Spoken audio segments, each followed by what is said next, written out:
Imagine a cena: um cavaleiro solitário, montado num cavalo branco, erguendo uma lança dourada contra uma criatura monstruosa que cuspe fogo e aterroriza uma cidade inteira. Essa imagem aparece em igrejas, bandeiras, esculturas e quadros ao redor do mundo. Mas o que pouquíssimas pessoas sabem é que por trás dessa batalha épica existe uma história muito mais profunda, mais surpreendente e mais humana do que qualquer lenda poderia contar. Bem-vindo a este canal. Hoje vamos descobrir juntos o que realmente aconteceu entre São Jorge e o dragão e por que essa história ainda importa hoje, séculos depois de ter sido contada pela primeira vez. Prepare-se. O que você vai ouvir nos próximos minutos pode mudar completamente a forma como você enxerga uma das lendas mais famosas do mundo cristão. Para entender a batalha, primeiro precisamos entender o homem. São Jorge foi um soldado real. Isso não é lenda, é história documentada. Ele nasceu por volta do ano 280 depois de Cristo, na região que hoje conhecemos como a Turquia ou talvez a Palestina, dependendo da fonte que você consultar. Seu pai era um oficial militar romano e sua mãe uma cristã devotada que o criou com os valores da fé. Desde jovem, Jorge ingressou no exército romano e rapidamente subiu de patente por causa de sua coragem e habilidade. Ele chegou a ser um oficial de alta confiança do imperador Diocleciano, um dos imperadores mais poderosos e, ao mesmo tempo, mais implacáveis perseguidores de cristãos da história de Roma. E aqui está o ponto que muda tudo. Quando Diocleciano ordenou a perseguição sistemática dos cristãos no ano 303 depois de Cristo, São Jorge não ficou quieto. Ele não escondeu sua fé, não fugiu, não negou o que acreditava. Pelo contrário, ele caminhou até o palácio imperial, rasgou publicamente o decreto de perseguição e declarou abertamente que era cristão. Isso foi, na prática, uma sentença de morte. E São Jorge sabia disso. Por sua recusa em renunciar à fé, ele foi preso, torturado de formas que os documentos históricos descrevem como brutais e, finalmente, decapitado no dia 23 de abril de 303 d.C. Data que até hoje é celebrada como o Dia de São Jorge em dezenas de países, incluindo a Inglaterra, onde ele é o santo padroeiro. Então, antes mesmo de falar sobre qualquer dragão, já temos aqui um homem extraordinário, um soldado que escolheu a fé acima do poder, acima do cargo, acima da própria vida. Essa coragem foi o que transformou Jorge de um simples oficial romano em um símbolo eterno. Agora, chegamos à parte que todos querem saber: o dragão. O que era, afinal, essa criatura? A versão mais famosa da lenda se consolidou na Idade Média, especialmente através de um livro chamado A Legenda Dourada, escrito pelo bispo Jacopo de Varazzi por volta do ano 1260 d.C. Essa obra reuniu histórias de santos de toda a cristandade e foi uma das mais lidas e copiadas da época medieval. Segundo essa narrativa, São Jorge teria passado por uma cidade chamada Cilena, que alguns identificam como estando no norte da África, possivelmente na Líbia. Essa cidade estava sendo aterrorizada por um dragão monstruoso que vivia em um lago próximo. Os habitantes, desesperados, ofereciam animais ao monstro para acalmá-lo. Quando os animais acabaram, começaram a oferecer jovens escolhidos por sorteio. No dia em que São Jorge chegou à cidade, a filha do próprio rei havia sido escolhida pelo sorteio fatal. A princesa estava sendo levada ao lago, vestida como uma noiva, pronta para ser devorada. Foi nesse momento que o cavaleiro apareceu. Mas aqui está onde a história se torna realmente interessante para os historiadores e teólogos. Praticamente todos os estudiosos sérios concordam que o dragão não deve ser interpretado de forma literal. O dragão, na tradição cristã medieval, era um símbolo muito específico. Ele representava o mal, a opressão, o paganismo, o poder destrutivo que escraviza as pessoas pelo medo. A batalha de São Jorge contra o dragão era, portanto, uma representação visual e poética de algo que o próprio São Jorge havia vivido na realidade. Um enfrentamento corajoso contra um sistema de poder cruel e opressor. O dragão era Diocleciano. O dragão era a perseguição. O dragão era o medo que paralisa os homens e impede que eles vivam com dignidade e fé. Quando São Jorge mata o dragão na lenda, ele não está apenas salvando uma princesa, ele está libertando uma cidade inteira do terror. E isso é exatamente o que aconteceu simbolicamente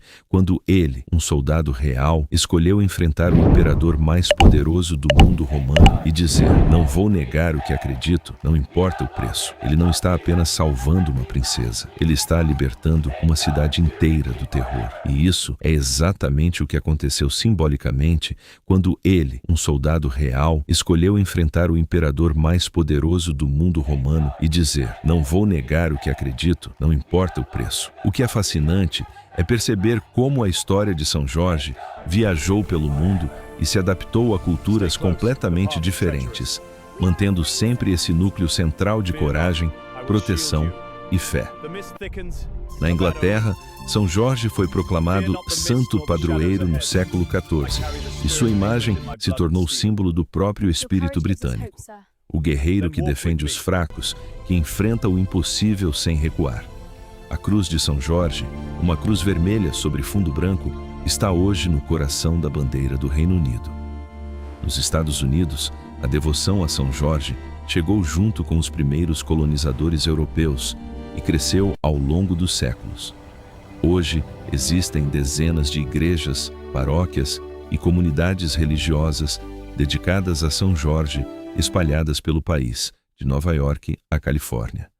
Em cidades como Chicago e Boston, comunidades de diferentes origens, gregas, árabes, portuguesas, mantêm viva a tradição de celebrar São Jorge com procissões, missas e festividades no dia 23 de abril. A figura do cavaleiro que enfrenta o dragão ressoa profundamente com o espírito americano de coragem individual diante da adversidade. Mas um dos casos mais surpreendentes e pouco conhecidos é o das Filipinas. O arquipélago asiático foi colonizado pelos espanhóis no século XVI, e com os colonizadores veio toda a tradição católica europeia, incluindo a devoção a São Jorge. O santo foi rapidamente adotado pela população local, que encontrou na sua história ressonâncias com suas próprias tradições de guerreiros heróicos. Nas Filipinas, São Jorge é chamado de San Jorge e é venerado em diversas províncias. Em algumas regiões, festas populares chamadas de Moro-Moro ou Comedia encenam batalhas entre cavaleiros cristãos e inimigos, espetáculos teatrais que têm São Jorge como figura central. A lenda do dragão se fundiu com elementos da cultura local, criando uma devoção única que mistura fé católica com tradição filipina. Essa capacidade da história de São Jorge de atravessar oceanos e culturas sem perder sua essência é, por si só, uma prova de seu poder. Uma história que faz sentido para um soldado romano do século III, para um cavaleiro medieval inglês, para um imigrante europeu nos Estados Unidos e para um fiel nas ilhas do Pacífico.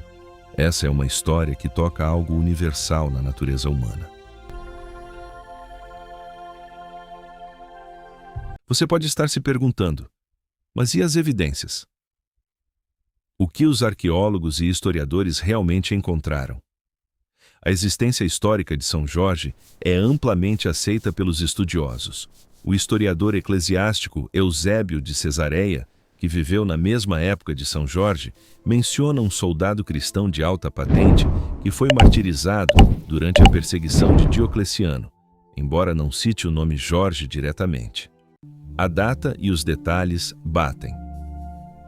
Além disso, há registros de uma basílica construída em Lida, na Palestina, cidade que hoje fica em Israel, já no século IV d.C., dedicada a um mártir chamado Jorge. Essa é uma das primeiras evidências arqueológicas de culto a São Jorge, datando de apenas algumas décadas após sua suposta morte. Em Dióspolis, o nome antigo de Lida, foram encontradas inscrições e estruturas que confirmam que o local era um importante centro de peregrinação cristã desde os primeiros séculos após Cristo. São Jorge, portanto, não é uma invenção medieval. Ele é um mártir cristão do século IV, com raízes históricas verificáveis. Quanto ao dragão, os paleontólogos apontam algo interessante. Na Idade Média, quando pessoas encontravam ossos fossilizados de dinossauros, ou grandes répteis extintos, elas não tinham nenhum quadro científico para interpretá-los. O que elas viam eram ossos gigantescos de criaturas desconhecidas. A explicação mais natural para elas era dragões. Há registros medievais de dragões que foram mortos e cujos ossos foram exibidos em igrejas. E quando esses ossos foram analisados modernamente, muitos eram de mamutes, crocodilos gigantes ou outros animais extintos. Não estamos dizendo que São Jorge matou um dinossauro. Estamos dizendo que o mundo medieval tinha uma forma muito diferente de interpretar a realidade e que o dragão fazia sentido como símbolo de um mundo que ainda não tinha as ferramentas da ciência moderna para classificar o que via.